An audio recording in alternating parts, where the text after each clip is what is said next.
times better than you can imagine. Pop gengs. Rasa sakit dari luka dan cedera adalah elemen penting yang mengaduk emosi. Terutama buat film bergenre aksi, thriller, kriminal, horor, dan segala macam turunannya. Kayak subgenre yang nampilin para psikopat seperti Freddy dan Jason. Lalu gimana sebenarnya cara tim efek praktis ini maupun mekanis dalam produksi film nyiptain elemen luka dan cedera yang begitu detail sampai bikin kita semua yakin kalau itu beneran? Berikut ini aku udah rangkum beberapa informasinya buat Pop Gengs yang suka nonton hal-hal di balik layar. Jadi yang penasaran bisa langsung cek aja di TKP.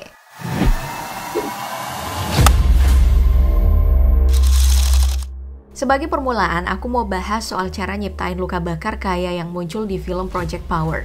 Karena kalau mau dibandingin dari yang lain, ini mungkin yang paling soft, tampilannya maksud aku. Kalau proses mah tetep ribet. Soalnya untuk tiap bagian tubuh yang mau dirias dengan efek luka, tukang make up mesti bikin gambar pola terlebih dahulu sebagai penanda. Terus dipasangin tato temporer sebagai riasan dasar. Ini aja sebenarnya udah kelihatan beneran kayak luka bakar ya. Cuman biar tambah detail, di sekitar area riasan akan ada kulit prostetik dengan tekstur yang tampak gosong. Supaya begitu dipasang bakal ngasih efek lepuhan. Dan buat finishing, kalau kayak di Project Power, ini tambahan ornamen lampu LED berwarna hangat untuk nguatin efek jilatan api di sekitar luka yang bakal ditambahin ke frame dalam proses pengeditan. Dan tentu aja beda jenis luka, teknik riasannya bakal lain juga. Luka sobek parah yang nunjukin lapisan daging misalnya, prosesnya itu cenderung lebih ringkas, karena umumnya cuman ngekspos bagian tertentu aja. Makanya, langkah riasan bisa langsung lompat ke pemasangan prostetik, yang bahannya emang udah ready sebelum syuting dimulai. Terus begitu kepasang, silikon yang jadi bahan dasarnya bakal diwarnain sampai kelihatan nyatu dengan kulit pemeran. Itu belum hasil akhir ya, karena penggunaan riasan masih bakal berlanjut ke tahap pewarnaan di dalam dan sekitar luka, buat ngasih detail yang lebih realistis, sampai penampakannya kelihatan kayak gini nih.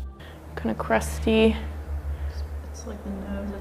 Tapi itu belum puncaknya sih, meski luka sobek dan bakar tadi udah kelihatan ribet banget karena efeknya yang tampak lebih parah. Ternyata, luka dengan dampak yang kelihatan simple justru prosesnya lebih rumit lagi nih. Contohnya bisa kita lihat dari pembuatan efek luka gorok. Secara mendasar, awal prosesnya masih sama, ada pemasangan prostetik. Cuman di tingkat lanjut, langkahnya udah beda, karena ada proses pemasangan selang, yang posisinya tersembunyi di balik kulit prostetik. Terus terhubung dengan pompa khusus, berisi cairan darah sintetis. Dan begitu semua proses ini selesai, sisi depan kulit prostetik tinggal dibuatin sobekan untuk jadi jalan keluar cairan yang ada di pompa tadi. Gimana? Ribet kan? Hold on. Tenang aja, untuk yang selanjutnya bakal lebih simpel kok. Maksudnya bukan yang beneran simpel ya, dan bisa dilakuin tanpa keahlian, enggak. Ini maksudnya proses yang dibahas berikutnya cenderung lebih mudah dari ilusi sebelumnya. Soalnya yang dibahas bukan luka lagi, tapi cedera. Kamu inget kan sama film The Matrix saga pertama? Di situ ada adegan Trinity lagi berantem sama petugas keamanan. Terus matahin lengan salah satunya. Nah, itu adalah cedera palsu. Lengan yang dipatahin rangka bersendi dan dilapisin sama gabus. Dan gak bakal kelihatan karena ketutupan pakaian sama lengan asli yang emang ngumpet di belakang badan. Terus area yang bakal dipatahin udah ditentuin juga. Makanya bisa kelihatan kayak cedera beneran pas disorot sama kamera. Cuman lagi-lagi, karena masih gunain efek praktis, adegan Trinity tadi tetap bisa dimasukin dalam kategori ribet ya. Soalnya ada teknologi yang lebih gampang kan di zaman sekarang, pakai green screen. Kayak adegan Mark Ruffalo kehilangan tangannya dalam serial I Know This Much Is True. Tangan yang asli disembunyiin, terus ada tangan palsu yang disarungin pakai kain hijau, dan bakal diilangin dalam frame pas proses pengeditan. Meski begitu, bukan berarti semua luka atau cedera palsu yang dibuat pakai efek praktis dan mekanis udah pasti ribet ya. Soalnya dalam beberapa kasus ada juga yang prosesnya malah lebih simpel dari penggunaan green screen. Luka tembak palsu misalnya, selain penggunaan riasan prostetik di area luka, seperti yang kalian semua udah tahu, perlengkapan lainnya cuman pipa yang udah dimodif sama selang, kemudian diisi dengan cairan merah.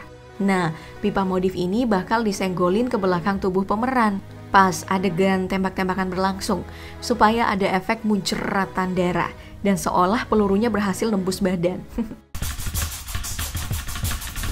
Oke, kita udah bahas luka dari yang ringan sampai yang parah.